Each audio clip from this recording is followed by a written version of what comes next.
নমস্কার বন্ধুরা, আমি ঝর্ণা সিম্পল রেসিপির একটা নতুন ভিডিওতে আপনাদের সবাইকে স্বাগতম জানাই। কেমন আছেন সবাই? আশা করছি ভালো আছেন।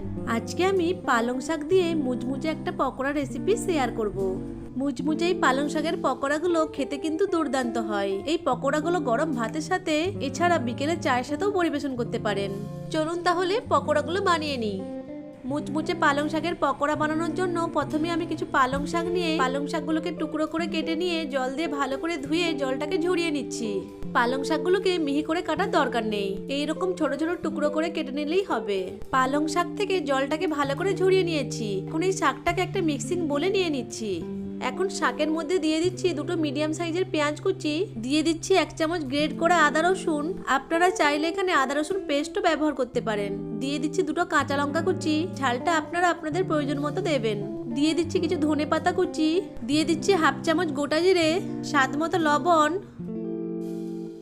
1/4 চামচ মতো হলুদ গুঁড়ো, দিয়ে দিচ্ছি 1/2 চামচ জিরে গুঁড়ো, আর সবশেষে দিয়ে দিচ্ছি 1/2 চামচ কাশ্মীরি লাল লঙ্কার গুঁড়ো। এখন প্রথমে সবকিছু উপকরণকে খুব ভালো করে মিশিয়ে নেব।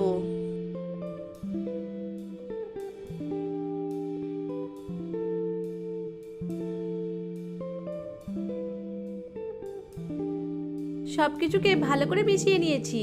এখন এর মধ্যে দিয়ে দিচ্ছি 2 টেবিল চামচ বেসন, আর দিয়ে দিচ্ছি 2 চামচ চালের গুঁড়ো।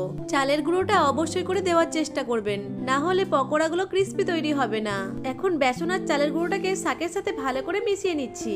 আমি কিন্তু মেশানোর সময় কোনো রকম জল ব্যবহার করিনি, কারণ লবণ দেওয়ার ফলে পালং শাক থেকে এমনিতেই জল বের হয়, তাই এখানে এক্সট্রা করে আর জল ব্যবহার করার দরকার পড়ে না।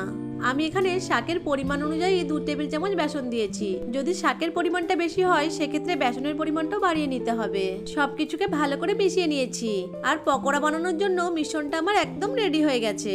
এখন পকোড়াগুলোকে ভেজে নেব। তার জন্য গ্যাসের ফ্লেম অন করে একটা ফ্রাইং প্যানে রিফাইন তেল নিয়ে তেলটাকে ভালো মতো গরম করে নিয়েছি। এরপর এক এক করে পকোড়াগুলোকে গরম তেলের মধ্যে ছেড়ে দেব।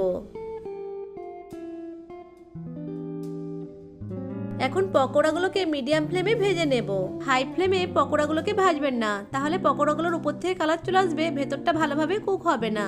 পকোড়াগুলোর এক পাশ ভাজা হয়ে গেলে উল্টিয়ে মিডিয়াম ফ্লেমে অপর পাশটিও ভেজে নেব। মিডিয়াম ফ্লেমে পকোড়াগুলোকে উল্টে পাল্টে গোল্ডেন ব্রাউন কালার করে ভেজে নিতে হবে। পকোড়াগুলোকে ভালো করে ভেজে নিয়েছি, এখন তেল ঝরিয়ে তুলে নিচ্ছি।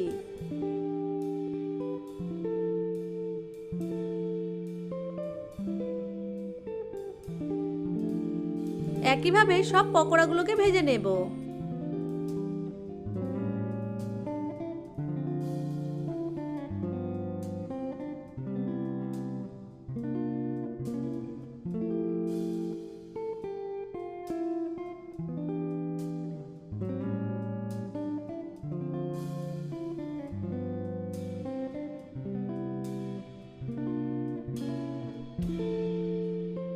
সব পকোড়াগুলোকে ভেজে নিয়ে একটা প্লেটে সার্ভ করে দিয়েছি।